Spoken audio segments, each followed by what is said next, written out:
Senhor, meus queridos, hoje nós vamos iniciar o livro de Esther e eu estou muito feliz e animada para aquilo que Deus deseja nos falar e edificar as nossas vidas por meio desse estudo. Que em nome de Jesus, que seja uma bênção do Senhor nas nossas vidas, que nós possamos aprendermos muito com esse estudo. Para a glória de Deus, sermos edificados, transformados, fortalecidos na nossa fé através da palavra do Senhor. Amém? Então, o livro de Esther tem todos os elementos de um bom romance. Uma bela órfã, inesperadamente torna-se rainha. Ela guarda um segredo que poderá representar sua ruína. Há um vilão ambicioso, cujo objetivo de vida é destruir inocentes.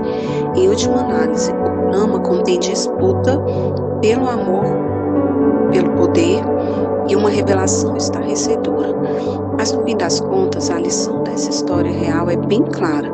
Mais uma vez, o Deus de Israel milagrosamente salvou seu povo do extermínio certo.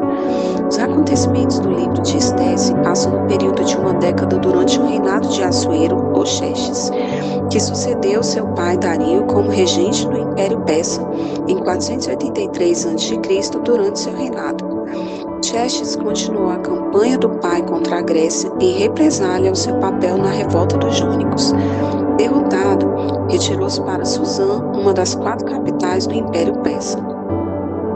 Por volta de 483 a.C., realizou um exuberante banquete em Suzã para celebrar os próprios feitos. 10 anos depois, executou Amã por suas intrigas.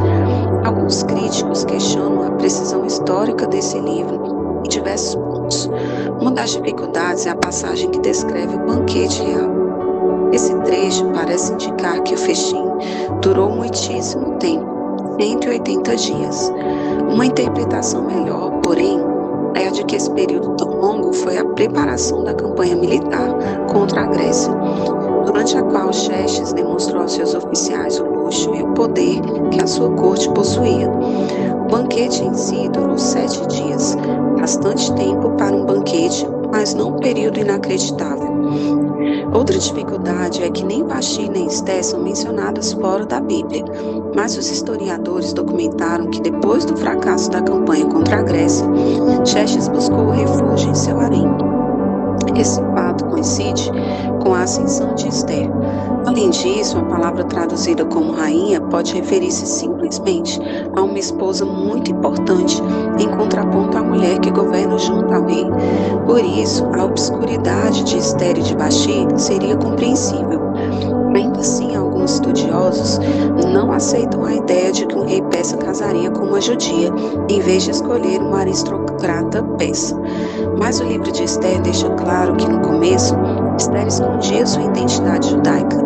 Ela usava seu nome persa, Estar ou Esther, no lugar de seu nome hebreu, Hadassah. O clímax da história é a revelação surpreendente de que ela é judia. O livro de Esther tem uma posição importante no campo, por ser um forte testemunho da providência divina e da proteção que ele oferece ao seu povo. Porém, esse livro foi questionado por algumas pessoas. Um dos principais argumentos da discussão é de que nem a palavra Deus, nem o tetragrama sagrado, traduzido como Iavé, são encontrados no livro. Existem 2 explicações possíveis para isso. Primeiro, essa ausência pode ser produto do ponto de vista escolhido pelo autor. Este talvez visse os judeus que ficaram na Pérsia, em vez de retornar à terra de Israel, como um povo apartado das bênçãos primárias da aliança. Portanto, a falta do nome de Deus no livro poderia expressar a distância que existe entre ele e os exilados. Ao mesmo tempo, o livro revela que Deus surpreendentemente protege essas pessoas. Segundo o autor, pode ter sido escrito o livro sobre a forma de crônica do Estado persa, com o fim de explicar aos persas a festa judaica do Purim. De acordo com esse estilo, o autor dá ênfase aos títulos e nomes do rei e às listas, escrevendo sobre judeus de forma desapegada. Talvez isso ajude a explicar porque Esther é o único livro da Bíblia que não menciona diretamente o nome de Deus.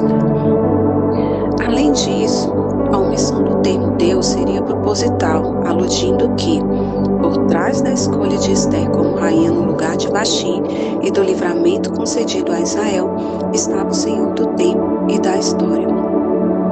Enquanto a trama dá suas reviravoltas, o autor desenvolve uma história subjacente sobre o caráter de Deus. A narrativa demonstra a providência e a soberania divinas em uma situação que parecia sem saída. Os israelitas estavam vivendo entre os estrangeiros que não temiam a Deus e não se importavam com eles. O inimigo implacável dos israelitas havia se fortalecido na corte e tramava a destruição dos judeus. Mas numa época em que Deus parecia estar tão distante, ele na verdade se preparava para libertar o seu povo.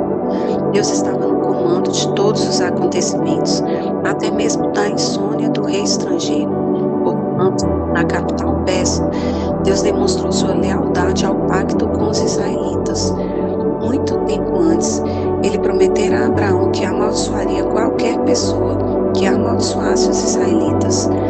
A queda de Amã ilustrou de forma dramática a fidelidade de Deus a essa promessa. Até com relação aos israelitas que permaneceram em terras estranhas, ele manteve sua palavra, pois apesar disso considerou o seu povo. Assim, o autor de Ester ilustra claramente que os israelitas estavam festejando no Purim a fiel proteção que Deus provê ao seu povo. A autoria de Ester é desconhecida. Sabe-se que o autor provavelmente era judeu e vivia na Pérsia. Além disso, ele estava familiarizado com a cultura persa. Segundo indicam as descrições extensas do complexo de palácio de Susã e os detalhes sobre o reinado do rei Assuero. Por esses motivos, alguns rabinos judeus atribuíam essa autoria a Mardoqueu, um de seus personagens principais. Qualquer que tenha sido o autor, o livro de Ester foi provavelmente escrito pouco depois do reinado de Assuero, no mínimo 465 a.C. O autor fala do governo de Assuero e dos feitos de Mardoqueu no passado, sugerindo que o livro não foi feito durante o reinado de Assuero. Ainda assim, o fato de nenhuma palavra grega aparecer no livro exclui a possibilidade de que ele seja posterior a 300 a.C. O idioma grego se tornou mais disseminado no Oriente Médio. Por outro lado, as inúmeras palavras de origem persa no livro indicam que ele pode ter sido escrito na segunda metade do século V a.C. Por exemplo, o livro chama Xerxes pelo nome hebreu de Assuero, que é derivado do nome persa. Se tivesse sido escrito depois de 300 a.C., seria esperado uma ortografia mais próxima da forma grega do nome Xerxes. Amém, meus queridos? Glória a Deus por isso. E que em nome de Jesus, que o Senhor ele abra a nossa mente, o nosso entendimento, traga sede aos nossos corações a cada dia. Que em nome do Senhor Jesus Cristo nós possamos compreendermos quanto o Senhor ele trabalha nos bastidores. Muitas vezes nós não conseguimos compreender o agir do Senhor, ou até mesmo achamos que Ele não está vendo, que nada está acontecendo, mas através desse livro, a obra de Deus, nós podemos entender que Ele trabalha nos bastidores, que Ele tem um propósito e um tempo determinado para todas as coisas. Que o Senhor a cada dia nos dê coragem de agirmos apesar do nosso medo e das nossas inseguranças. Que possamos compreendermos a necessidade de nos prepararmos espiritualmente antes de qualquer ação, diante do Senhor. E o Senhor, Ele nos dê sabedoria, paciência estratégica no nosso agir, no nosso falar, as nossas emoções. Que em nome de Jesus, Deus possa quebrar o orgulho, que o nome dEle seja exaltado nas nossas vidas e em nosso meio. E que possamos compreendermos a importância, né, dos sábios conselhos, que o Senhor ele nos rodeie de pessoas sábias para estarem sempre nos aconselhando, e que o Senhor também nos use com sabedoria para aconselharmos aqueles que precisam. E essa é a nossa oração. Em nome de Jesus, Deus abençoe você e sua casa. Amém.